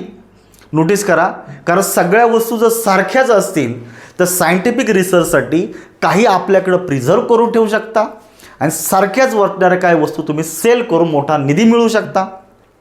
हे खरं आहे. मग इथं रायटर काय म्हणतो, इन वन स्मॉल एक्सकाव्हेशन, इथं स्पष्टपणे दिलेले उत्खनन कसं आहे रे, स्मॉल आहे. कुठलं दिलेलं आहे, इन सायप्रस. सायप्रसमध्ये जे काही छोटंसं उत्खनन झालं, ह्या उत्खननामध्ये काय सापडलेलं आहे, आर्किओलॉजिस्ट रिसेंटली अनकवर, त्यांना काय वस्तू सापडलेल्या आहे, 2000 virtually indistinguishable small jugs in a single courtyard. एका छोट्याशा कोर्टयार्डमध्ये, छोट्याशा भूभागामध्ये उत्खनन केल्याच्या नंतर त्यांना जवळपास 2000 वरवर सारख्या वाटलेल्या, इनडिस्टिंग्विशेबल म्हणजेच कशा, ज्या एकमेकांपासून वेगळ्या करता येत नाही, सगळ्या वस्तूंचा आकार, सगळ्या वस्तूंची साईज, सगळ्या वस्तूंचा look, everything is same, indistinguishable, ज्या वस्तूंमध्ये फरक करता येत नाही अशा इनडिस्टिंग्विशेबल. म्हणजे थोडक्यात काय, सारख्याच वस्तू किती सापडले रे, 2000 जग सापडलेले. पण हे जग पण कसे होते, स्मॉल, उत्खनन पण कसं आहे, स्मॉल. हे बारकावेनं वाचायचं. मग पुढं काय दिलेलं आहे, the basement of the museums are simply not large enough to store the artifact that are likely to be discovered in the future. आणि जे 2000 जे काही जग आहे, हे जग जर आपण जर आपल्या म्युझियममध्ये जर सगळे स्टोअर करून जर ठेवले तर मित्रांनो, जागा कुठं राहणार आहे, काही इथून पुढच्या भविष्यात जे काय सापडणार आहे त्यासाठी जागा कुठं उपलब्ध होणार आहे. म्हणजे हे उत्खनन भविष्यामध्ये वर्षानुवर्षे होत राहील. वर्षानुवर्षे उत्खननामधून जे काही सापडत राहील ते जर सगळं जर आपण बोललं म्युझियममध्ये आणून जर ठेवून द्यायचं तर म्युझियमला जागा कुठं एवढी, का हजारो एकरच्या क्षेत्रात फक्त म्युझियमच बांधायचं, no. It means that the space is small to preserve all these things at a single place. बरोबर आहे की नाही, म्हणजे जागेचाच अभाव निर्माण होणार आहे. There is no enough money even to catalogue the finds. ज्या वस्तू सापडलेल्या आहेत त्यांना कॅटेगराईज करायचं, त्यांचं रिसर्च करायचं, यासाठी पुरेसा पैसासुद्धा उपलब्ध होणार नाही, कारण हे डिपार्टमेंटच गरीब आहे. समजून घ्या. ॲज अ रिझल्ट याचा परिणाम काय होणार आहे, they cannot be found again and became as inaccessible as if they had never been discovered. आणि याचा परिणाम होणार आहे, त्या गोष्टी परत कधीच सापडणार नाहीत भविष्यात. नोटीस करा, काय, त्या कधीच सापडणार नाही, त्या कधीच अशा रीतीनं ॲक्सेसिबल होणार नाही लोकांना रिसर्चसाठी. आणि जणू काही सापडल्याच नाही, त्याला व्हॅल्यूच राहणार नाही, सगळं जर साठवून ठेवत बसायचं. कारण जर पैसा मिळणार नाही तर पुढे उत्खनन थांबणार आहे, उत्खनन थांबला का नवीन वस्तू मिळणार नाहीत, पुढची सगळी चेन डिस्टर्ब होणार आहे. त्यामुळे इथं रायटर काय म्हणतो आहे, indeed with the help of computer. पहा इथं कुठेतरी कॉम्प्युटरचा उल्लेख आलेला आहे. आपल्या प्रश्नात एक कॉम्प्युटर होता, मग इथे कॉम्प्युटर पहिल्यांदाच आलेलं आहे. काय म्हणते कॉम्प्युटरविषयी, कॉम्प्युटरच्या मदतीने सॉल्ड आर्टिफॅक्ट म्हणजे विकलेल्या ज्या काही वस्तू आहेत, उत्खननामधून निघलेल्या आणि त्यांची विक्री केलेल्या ज्या काही वस्तू आहेत मित्रांनो, could be more accessible than are the pieces store in building museum basement. म्हणजे म्युझियमच्या बेसमेंटमध्ये त्या वस्तू स्टोअर करून ठेवण्यापेक्षा त्या वस्तू जर अशा रीतीने जर त्यांची विक्री जर करून टाकली आणि त्या विक्रीचं जर डिटेल जर आपल्या कॉम्प्युटरमध्ये जर जतन करून ठेवलं तर ते जास्त ॲक्सेसिबल राहील, असं रायटर म्हणतोय. Prior to sale each could be photograph. म्हणजे जी वस्तू विक्री करायची आहे त्या उत्खननातून मिळलेल्या प्रत्येक वस्तूचा प्रॉपर फोटो काढायचा, हे रायटर सांगतो. बरोबर आहे की नाही. आणि दिलेलं आहे, and the list of the purchasers could be maintain. आणि ह्या ज्या वस्तू आहेत मित्रांनो, त्या ज्या ज्या व्यक्तींना पर्चेसर ज्या ज्या वस्तू व्यक्तींना विकलेल्या आहेत त्या व्यक्तींच्या एक व्यवस्थित लिस्ट करून ती मेंटेन करायची. कुठे? On the computer. कॉम्प्युटरचा उपयोग काय झाला आता इथं का ज्या ज्या वस्तू विक्रीला जाणार आहेत त्यांचे फोटो काढायचे, त्या वस्तू कोणत्या व्यक्तीला विकलेल्या आहेत त्या व्यक्तीचे नाव, त्याची डिटेल्स सगळं कॉम्प्युटरमध्ये जतन करून ठेवायचं. बरोबर आहे की नाही?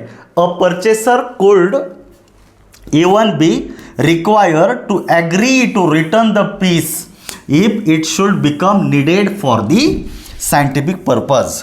आणि विक्री करायच्या अगोदर तो विकत घेणाऱ्या व्यक्तीला ठरवून घ्यायचं आहे का जर भविष्य काळामध्ये जर ही तुझ्याकडं विकलेली वस्तू आम्हाला रिसर्चसाठी जर अवेलेबल करावी लागत असेल तर ती तुला परत आणून द्यावी लागेल. या अटीवर ती वस्तू त्याला विकून टाकायची, तिचा फोटो काढायचा, त्याचा रेकॉर्ड मेंटेन करून कॉम्प्युटरमध्ये जतन करून ठेवायचं. म्हणजे काय होतं, त्या व्यक्तीकडनं चांगला निधी पण मिळतो, तो निधी फ्युचर उत्खननासाठी वापरता येतो आणि ती वस्तू त्या व्यक्तीकडं सुरक्षित राहते. आणि भविष्यात केव्हा पण त्या वस्तूची गरज पडली त्या व्यक्तीला फोन करायचा, त्या व्यक्तीकडं जायचं, ती वस्तू यूज करा म्हणजे रिसर्चसाठी मागवून घ्यायची. सगळं सिम्पल होणार आहे, जेणेकरून पैसा उपलब्ध होतो, वस्तू व्यवस्थित ठेवण्यासाठी जागा होतात आणि त्याचं खरं ॲप्रिसिएशन होतं. हे रायटरने याच्यामध्ये काय केलेलं आहे सांगितलेलं आहे. बस एवढाच पॅराग्राफ आहे. आता मला सांगायला उशीर लागला आहे, नोटीस करा. काय मला सांगायला उशीर लागला आहे, पण अंडरस्टँडिंग असंच झालं पाहिजे. तुम्हाला पॅराग्राफ वाचन करायला जेवढा वेळ लागतो तेवढाच वेळ म्हणजे तेवढ्या वेळातच अंडरस्टँडिंगसुद्धा झालं पाहिजे. याच्यासाठी थोडीशी प्रॅक्टिस लागणार आहे मित्रांनो. फक्त मुसळे सरांचं एक लेक्चर ऐकला म्हणजे सगळं झालं अशातला भाग नाही. तुम्हाला किमान जुन्या प्रश्नपत्रिकांमधले पॅराग्राफ मी सांगितल्याप्रमाणे टाईम लावून सॉल्व करून पाहिजेत. इथं तुम्हाला पॅराग्राफच्या प्रश्नांची उत्तरं अगदी 2-3 मिनिटात देऊन टाकू आपण. बघायचं काय दिलेलं आहे, computer can make sold artifact more. काय होतं, आर्टिस्टिक अजिबात नाही, ब्युटिफुल अजिबात नाही, सायंटिफिक अजिबात नाही, ॲक्सेसिबल. उत्तर काय मिळतं, ॲक्सेसिबल. आता पॅराग्राफ पाहण्याची गरज नाही, कारण मी सगळी इन्फॉर्मेशन टेम्पररी माझ्या मनामध्ये स्टोअर करून ठेवलेली आहे. मी पॅराग्राफ वाचलेला आहे, पॅराग्राफमधल्या सगळ्या संकल्पना मला खूप छान पद्धतीनं समजलेल्या आहेत, मी त्या लक्षात ठेवलेल्या आहेत आणि जे समजलं त्याच्या आधारे उत्तर द्या. तुमचं उत्तर लिहून देतो मी, कधीच चुकत नाही, चुकूच शकत नाही, इतकं ॲक्युरेट उत्तर येतं तुमचं. ते इझिली ॲक्सेसिबल होणार आहेत. पुढचं दिलेलं आहे बघायचं, what is the solution of the issue lack of funds for archaeology. आपल्याला उत्तर तर मिळून गेलेलं बघायचं, government authorities should sell excavated artifact in the open market. हेच उत्तर आहे. अरे ओपन मार्केटमध्ये त्या वस्तूंची विक्री करा, चांगला निधी तुम्हाला मिळून जाईल आणि तो निधी तुम्ही फ्युचर एक्स्कावेशनसाठी यूज करू शकता. हे तुमचं उत्तरच आहे. Only selected excavation should be undertaken. अजिबात नाही. Computer should be use in excavation. उत्खननामध्ये कॉम्प्युटरचा वापर नाही करायचा. कॉम्प्युटरचा वापर कशासाठी करायचा, विकलेल्या वस्तूंसाठी. मग त्या वस्तूंचे फोटो काढायचे, ज्या व्यक्तीला विकले त्याचं डिटेल्स घ्यायचं आणि ते सगळा डेटा जतन करून ठेवण्यासाठी कॉम्प्युटर वापरायचा. उत्खननासाठी कॉम्प्युटर वापरायचा असं पॅराग्राफमध्ये कुठंच म्हटलेलं नाही. आणि पुढे दिलेलं आहे, original site should not be excavated. इथं काय दिलेलंच नाही, ऑरिजिनरी काय महत्त्वाचं इथं दिलेलंच नाही. त्यामुळे उत्तर फक्त एकमध्ये निघतंय. फक्त अर्धा मिनटं लागेल उत्तर द्यायला. किती, अर्धा मिनिट उत्तर द्यायला लागणार आहे जास्तीत जास्त.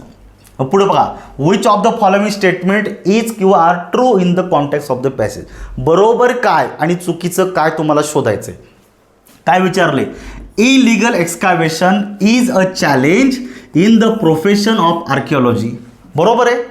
इलिगल एक्स्कावेशन म्हणजे सध्या जे काय अवैधरित्या जे उत्खनन होतं त्या उत्खननातून निघणाऱ्या आउटपुटची विक्री होते. अरे हे खरंच चॅलेंज आहे आर्किओलॉजीसाठी, प्रॉब्लेम आहे. सुरुवातीलाच दिलेलं आहे, त्यामुळे याला आपण बरोबर देऊ शकता. Museums have shortage of space to store excavated artifact. Museum लहान आकाराचेच का सगळ्या वस्तू शॉर्ट करून ठेवता येईल.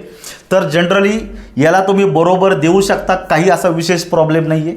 बरोबर का? तिसरं दिलेलं आहे the author argues that professional should excavate for money. अरे अजिबात नाही, इथं स्पष्ट सांगितलेलं आहे author argue professional should excavate for knowledge not money. पैशासाठी उत्खनन नाही करायचं, नॉलेज मिळण्यासाठी उत्खनन करायचं होतं. त्यामुळे मित्रांनो सी काय झालेलं आहे, चुकलेलं आहे. आपल्याला काय शोधायचं आहे, ट्रू. मग बघा सी नको आहे, सी नको आहे आणि सी नको आहे, म्हणजे 3 पर्याय जर गेले ए आणि बी तुमचं उत्तर बरोबर येते. याला सुद्धा अर्धा मिनिटच लागणार आहे. पुढचं दिलेलं आहे what are the advantages of selling excavated artifact, बरोबर, इन्स्टेड ऑफ स्टोरिंग. म्हणजे त्या उत्खननातून सापडलेल्या वस्तू इथं स्टोअर करून ठेवल्यापेक्षा जर विक्री जर केली त्यातून काय फायदा होणार आहे. अरे तुम्हाला सांगितलेलंच आहे ना, पैसे मिळणार आहेत सगळे, बरोबर आहे की नाही. Photograph of sold artifact can be taken. हाय काय, list of purchasers can be kept, म्हणजे फोटोग्राफ काढता येतो, लिस्ट परचेसरची तुम्हाला गोळा करून ठेवता येते. Selling the artifact would make more popular. Notice करा, selling the artifact would make they more popular. त्यांना जास्त पॉप्युलरिटी पण मिळू शकते जर विकल्याच्या नंतर. तसा जर विचार केला मित्रांनो तर हे सगळी उत्तरं बरोबर यायला अपेक्षित आहे, अजिबात चुकत नाही. आणि शेवटचा विच स्टेटमेंट इज किंवा are true in the context of the excavation is Cyprus. एका उदाहरण दिलेलं आहे का सायप्रसमध्ये जे उत्खनन झालेलं आहे त्याच्या कॉन्टेक्स्टमधलं कुठलं उत्तर वाक्य बरोबर आहे. Around 2000 small jugs were uncovered. बरोबर आहे, 2000 पर्यंत लहान आकाराचे जग त्या ठिकाणी सापडलेले आहेत. हे उत्तर बरोबर आहे. The excavation was very big. अरे अजिबात नाही, तो अगदी छोटा सिंगल स्मॉल कोर्टयार्डमध्ये सापडलेलं आहे ते, त्यामुळे स्मॉल आहे, बिग नाही आहे. त्यामुळे मित्रांनो बी उत्तरात येणार नाही. मग बघा याच्यामध्ये बी आहे, याच्यामध्ये बी आहे, त्यामुळे हे बी तर दोन्ही पण गेले. आणि ए बरोबर आहे, फक्त ए इथंच राहिला, त्यामुळे उत्तर हे कन्फर्म आहे. मग आता सी काय चेक करावं लागेल आता. The jugs were almost similar to one another. आपल्या पॅरामध्ये शब्द काय दिलेला आहे मित्रांनो, इनडिस्टिंग्विशेबल, DISTINGUISCHABLE, इनडिस्टिंग्विशेबल, म्हणजे सगळे जग एकमेकाला दिसण्यासाठी सारखेच आहेत. बरोबर आहे, म्हणजे सी उत्तरात आलं पाहिजे, बरोबर दिलेलं आहे. म्हणजे पर्याय क्रमांक 3 उत्तर दिलेले आहे. म्हणजे केवळ बीला जर काढलं तरी उत्तर तुमचं क्लिअर निघून जातं. अशा प्रकारे प्रश्नांची उत्तर देत येतात. तर मित्रांनो हा पॅराग्राफ खूप सोपे असतात, फक्त तुम्हाला ती वाचनाची मेथड डेव्हलप करायची. त्यामुळे कोणतीही एक्झाम देण्याच्या अगोदर किमान 4-5 पॅराग्राफ तुम्ही टाईम लावून व्यवस्थित तुमच्या घरी लायब्ररीत जिथे असाल तिथं या पद्धतीनं सॉल्व करून बघा. हळूहळू पहिल्या पॅराग्राफमध्ये तुम्हाला भले 3 बरोबर येतील, 2 प्रश्न चुकतील, दुसऱ्या पॅराग्राफमध्ये पण तेच सापडेल, पण 4थ्या-5व्या पॅराग्राफमध्ये तुमचे 4 बरोबर येतील, पुढे जाऊन 5ही बरोबर येतील. त्यामुळं प्रॅक्टिस इज रिक्वायर्ड. जितकी प्रॅक्टिस चांगली बनेल तितकंच तुमचा बेनिफिट तुम्हाला मिळून जाईल. त्यामुळं प्रॅक्टिस गरजेची आहे. आणि मी परत एकदा थांबण्याच्या अगोदर या ठिकाणी सांगतो मित्रांनो, पॅराग्राफ जर सॉल्व करायचा असेल तर पॅराग्राफसाठी एक मिनिमम टाईम तुम्हाला पेपरमधला राखून ठेवावा लागेल. लक्षात ठेवा. म्हणजेच काय, उरलेला जो वेळ आहे पॅराग्राफला राखून ठेवलेला, त्या उरलेल्या वेळामध्ये उरलेला ऑब्जेक्टिव्हचा जो पेपर आहे तो सॉल्व झाला पाहिजे. म्हणजे हे जे रिक्वायर्ड टायमिंग आहे तो तुम्हाला जर याला जर दिला तर हे 5च्या 5ही प्रश्नांची उत्तर तुमची 100% बरोबर येऊन जातील. मला वाटतंय तुम्हाला पॅराग्राफला मी खूप डिटेलमध्ये सांगितलेलं आहे. ही एक मेथड आहे. आता मी तुम्हाला विश्लेषण केल्यामुळे वेळ लागला, परंतु तुम्हाला समजून घ्यायला वेळ लागणार नाही. थोडीशी प्रॅक्टिस करा. तुमचा जो काही प्रॉब्लेम आहे पॅराग्राफचा तो मी आत्ता चॅलेंज देऊन सांगतो, हा 100% सॉल्व झाल्याशिवाय राहणार नाही. फक्त हा लेक्चर पूर्ण ऐकायचा, मी सांगितलेले जे टेक्निक आहेत ते फॉलो करायचे. आणि सगळ्यात महत्त्वाचं मित्रांनो, पेपरच्या अगोदर किमान 5-7 पॅराग्राफ या पद्धतीनं सॉल्व करून बघायची, याची प्रॅक्टिस करायची, तर तुम्हाला त्याच्यामध्ये रिझल्ट येऊन जातो. अपेक्षा करतो तुम्हाला हा लेक्चर हा खूप छान पद्धतीनं समजलेला असेल. ह्या लेक्चरमध्ये या ठिकाणी आपल्याला थांबायचं आहे. पुढच्या लेक्चरमध्ये जर काही राहिलेले घटक असतील ते घटक घेऊन आपण लवकरच भेटूया. थँक्यू.